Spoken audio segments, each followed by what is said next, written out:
எல்லாமே அண்டர் 15 வருவீங்க. 2015 டேட்டா பத்தி உள்ளவங்க 2014 டேட்டா பத்தி உள்ளவங்க மட்டும் வந்து பாருங்க. 13 12 எல்லாம் போயிடுங்க. அடுத்த கேட்டகரி வருவீங்க. கூப்பிடுவோம்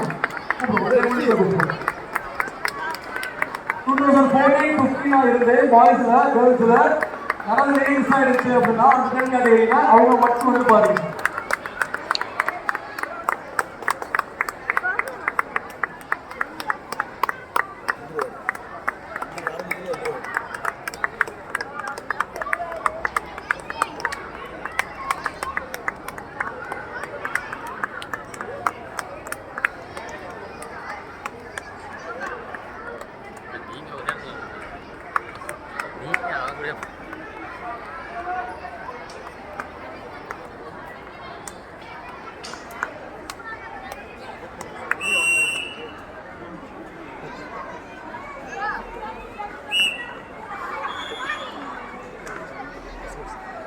பின்னாடி வாடா.